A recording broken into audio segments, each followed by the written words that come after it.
I'm on the way home, I might as well be somewhat productive and get my thoughts out on this weekend's action.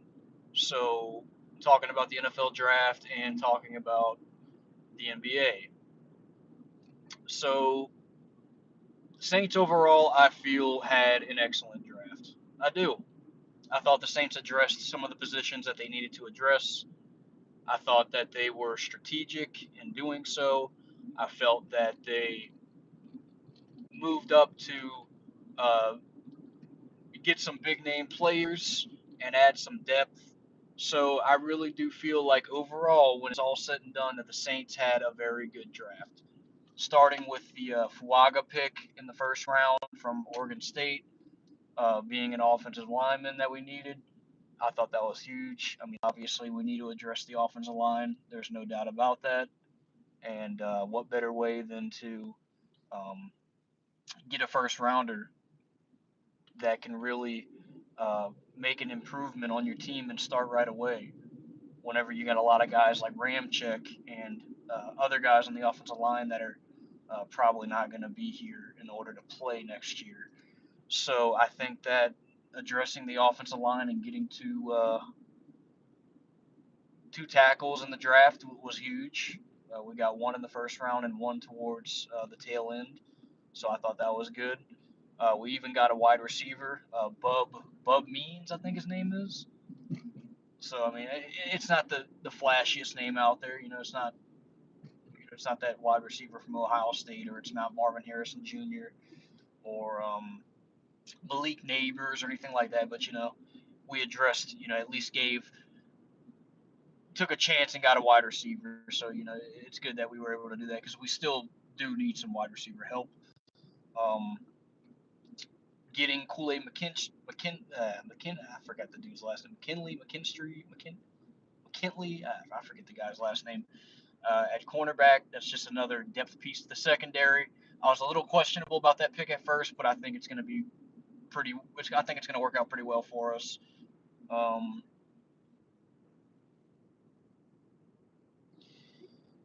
I feel like we were also excellent in relation to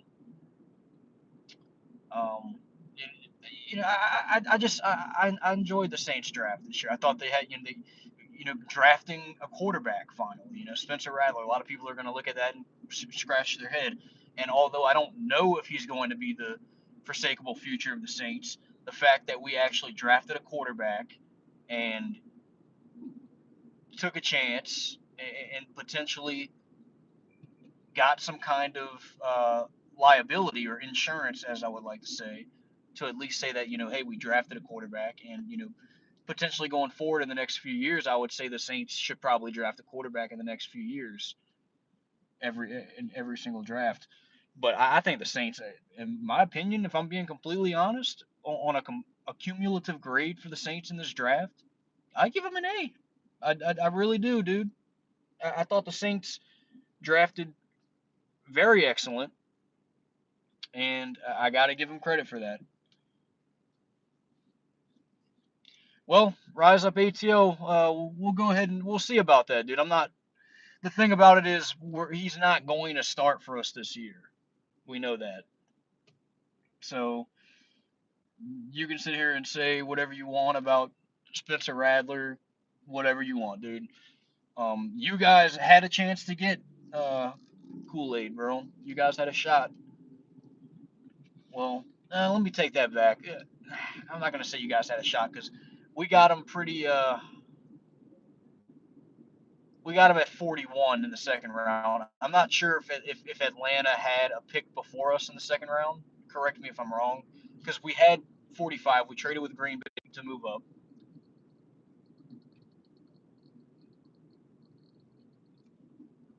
So yeah, that's I guess that's. I'm not sure if Atlanta really had a chance to get uh, Kool Aid.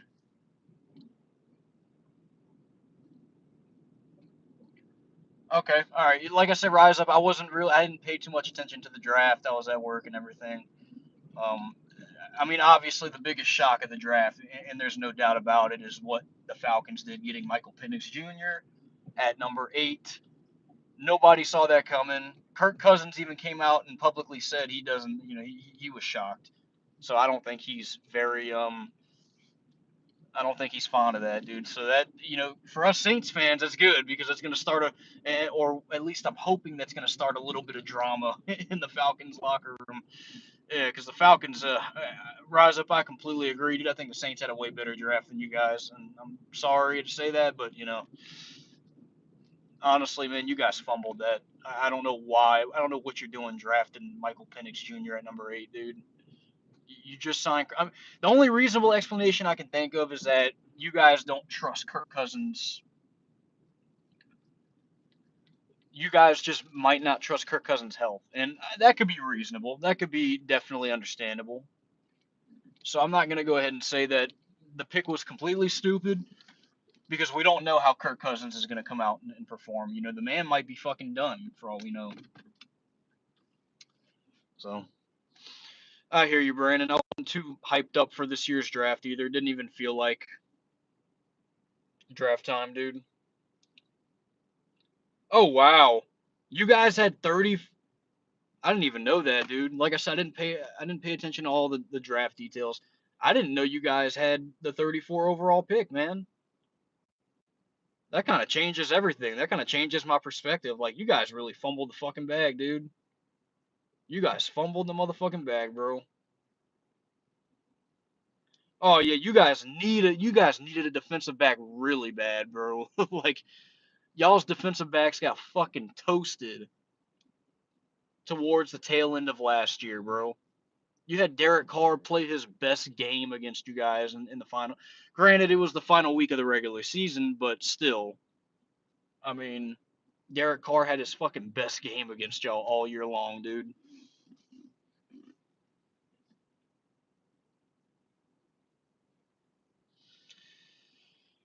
So yeah, Atlanta kind of fucked up there, and Slita, he wanted a pass rusher.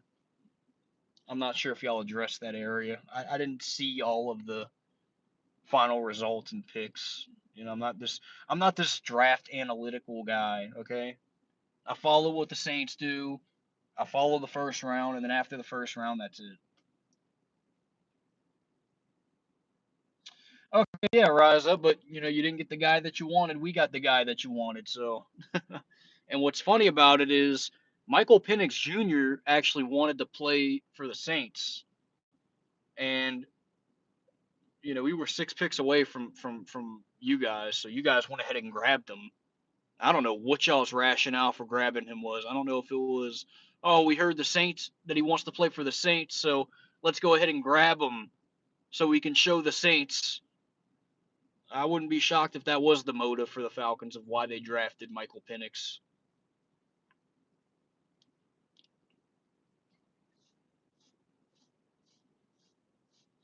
But I think you guys ultimately got Michael Penix Jr. because you guys don't trust the health of Kirk Cousins. I mean, we don't know how he's going to come back, dude. We really don't. So, yeah, Arthur Blank, man. I mean, at some point you really gotta take the sample size that you're being given and point the finger, man. I mean, Arthur Blank is not the worst owner in football, but there's a reason why the Falcons keep on continuously, catastrophically failing, and I don't mean catastrophically failing in the sense that they're absolute ass every single year. I mean like they're borderline a play away in each game from winning these games, and then they end up fucking up. And it's just the luck of the Atlanta Falcons. And I mean, at some point, you got to point the finger, bro. Like Arthur Blank, man. Like, what kind of owner is he? What is he doing? What's up, Chad? How you doing, boss? But overall, I felt like the Saints. We also got a defensive tackle. I'm not too. I haven't really looked into him as much. I know we got a quarter. We got Spencer Rattler as a quarterback. We got two offensive linemen. We got a defensive tackle, a defensive back, and Kool Aid, um, wide receiver, and Bub Beans, or what's his last name? Bub Means, I think. Yeah, well, wide receiver, and we got one other guy, and I was it another defensive back? Correct me if I'm wrong, but I'm not too sure. Yeah, Terry Fontenot or whatever his name is. That's y'all's general manager, the guy that Rise Up absolutely freaking loves. Rise Up ATL freaking worships Terry Fontenot.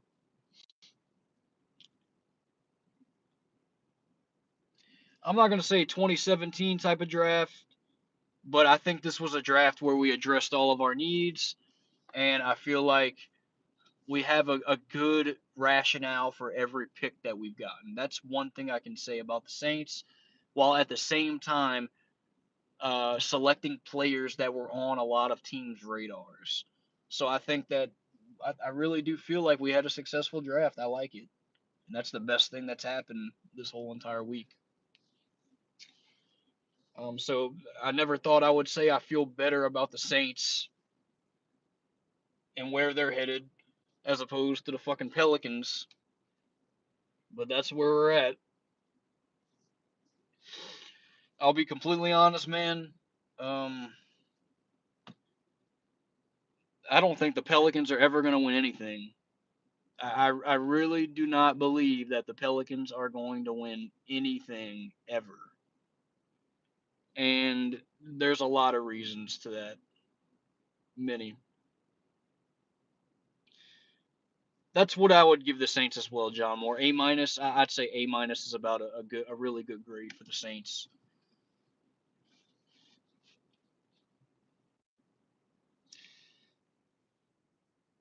But back to the Pelicans. So obviously they lost today. They got blown out once again to the Thunder. They're not winning the series. Their season is, for all intentions, over. They've got one more game on Monday that they have to play due to the best of seven game rule. But you might as well just fucking put in reserve players at that because the Pelicans they don't stand a fucking chance. It is physically impossible for them to beat the Oklahoma City Thunder with what they have on the court. Nobody that is suiting up for the Pelicans is capable of doing any kind of damage to keep them in a game against that team. Um, oh yeah, Brandon, the Timberwolves are going to win that series, man. Yeah, you guys win. I'm not sure if you'll win tomorrow night or Sunday night, but you'll win Game 5 if you don't win tomorrow. Timberwolves will be in the second round for sure. Um,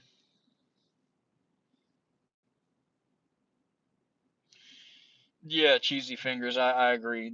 This Pelicans offense has been about as bad as I've ever seen them. Like, and I'm not over exaggerating when I say this. They look like the fucking Detroit Pistons.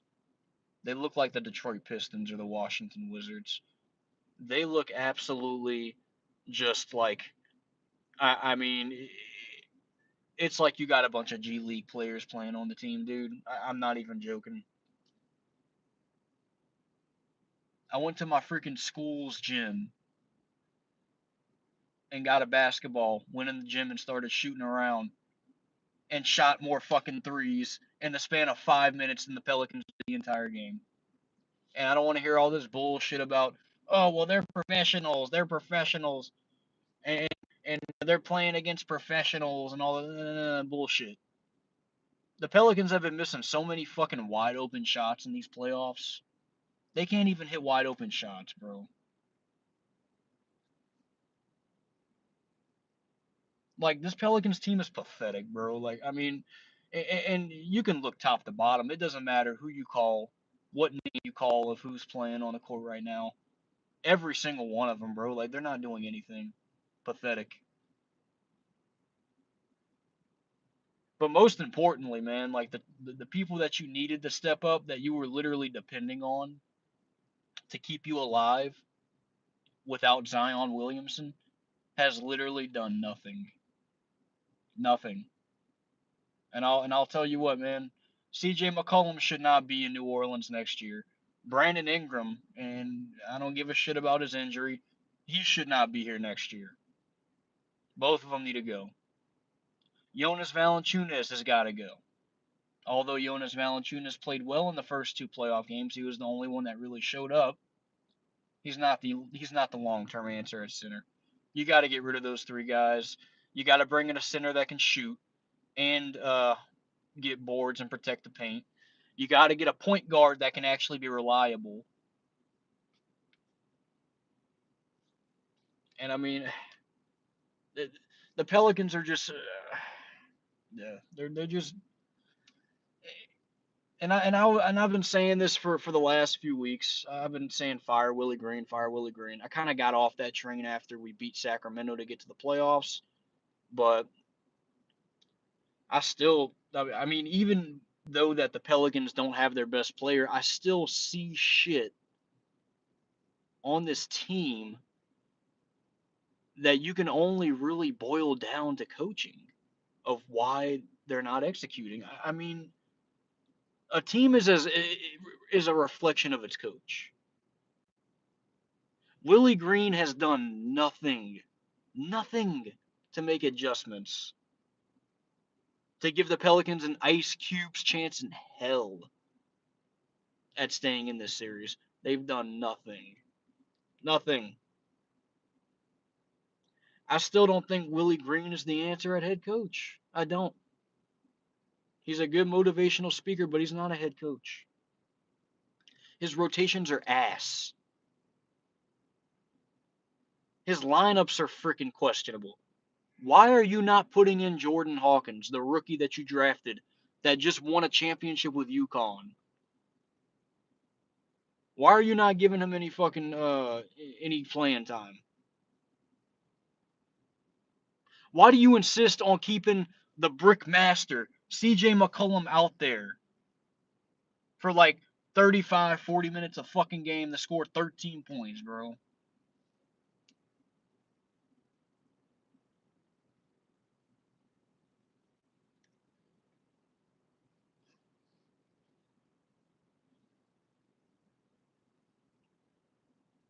So, and I mean, I like I said, I've cooled off of Willie Green. I'm not even really, gonna point the finger at him much more.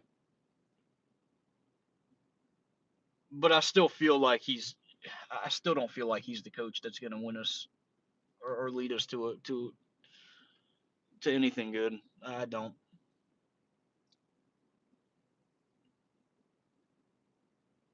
Exactly, Caleb. That's the youngest fucking team in the NBA, the youngest team to ever get the number one seed in the Western Conference or the NBA in history. And look, and they're dogging us, bro. Like they are literally like they're doing whatever they want. They're having fucking fun with us. This is the least interesting series. This is the least interesting series in the entire NBA playoffs this year, dude. The least interesting series. The Pelicans have not scored over 92 points in one game in this entire series. That's how bad their offense is. That's how fucking much of a clusterfuck they are. That's how much of a klutz these players are.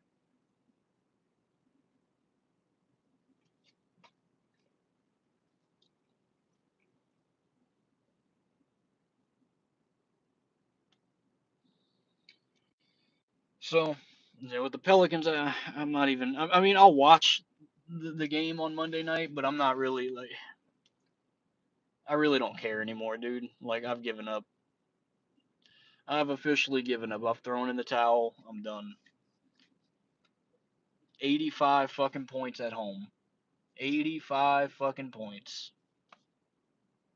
Yeah, dude, that's just a joke.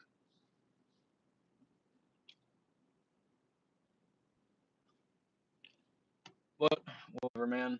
I'm not the owner. Gail Benson is the owner. Apparently, they gave Willie Green and David Griffin these secret extensions, and if that is the case, well, the Pelicans are fucked for years to come. Um, the Pelicans may not even make any moves in the offseason, and that's going to really piss me off. They might keep the same exact team and run it back next year. and that's really gonna piss me off because Brandon Ingram is not what we thought he should have been. C.J. McCollum is exactly what I thought he was, not that good. I mean, the man is not that good.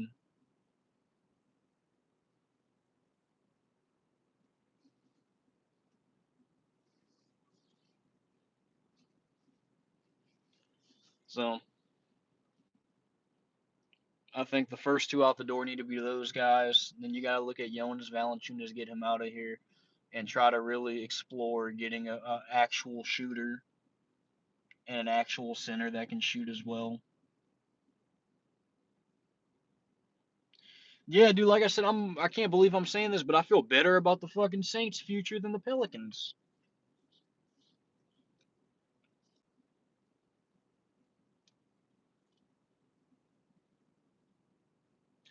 Listen, Caleb, I'm gonna put it like this, man. I'm gonna put it like this, dog. I'm not denying that CJ is a good person. CJ is an awesome person. Great morals, man of God. Like I like CJ as a person, as an individual. The man is, you know, he's good at what matters in life. Okay, the things that matter in life, he's good at. But when it comes to sports and the business of winning, he's about as lousy as they come, man. He's about as overrated as they come. Pedestal, and he's not that fucking good, man.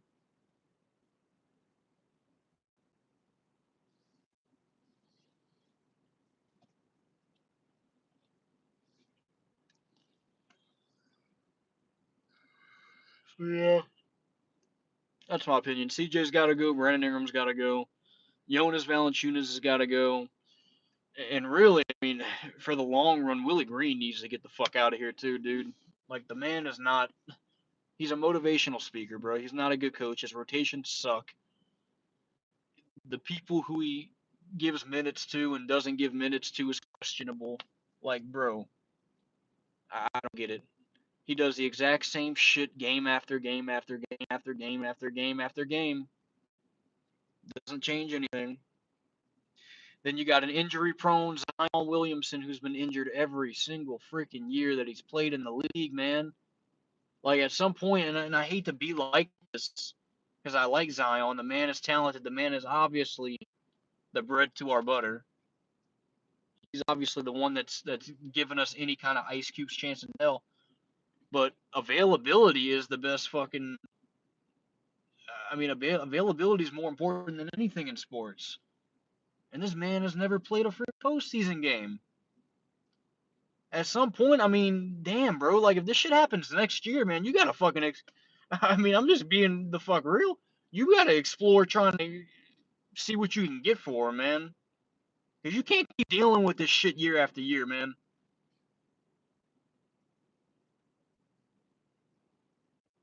So, yeah. The Pelicans are just disgusting, dude. 92 the first game, and they should have won. 92 the second game and got blown out. 85 today and got blown out. Whatever, man. They're gonna get blown out Monday night. Um, yeah, and then whatever. I'm kind of over them. They're disgusting. Just watching them turn the fucking ball over as much as they do in these playoffs is just like there's no sense of fucking urgency. There is no hustle, no heart, no desire. Like whenever we played the Phoenix Suns a few years ago and lost in 6 games, this was damn near the same fucking team. The same fucking team.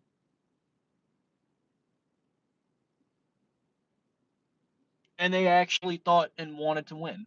They thought they had a shot. They did have a shot, and they actually wanted to fucking win back in 2022. This year, dude, I don't know what the fuck, dude. Oklahoma City is not as good as that Phoenix team. Yeah, I would. Caleb, I definitely that was who I was thinking about. Like as the Raiders were about to pick, I was thinking, all right, if Brock Bowers doesn't get selected here, I want the Saints to get him. He gets selected, then at that point, it's like, what do you do? So, yep. But those are my thoughts, guys. The Pelicans are a dumpster fire. One more game, and then we don't have to deal with them until October. And the Saints, great draft, excellent draft. So that's where I'm at. What's up, Jake? How you doing, buddy? You guys take it easy. I'm going inside, going to sleep. So I'll see y'all. Peace.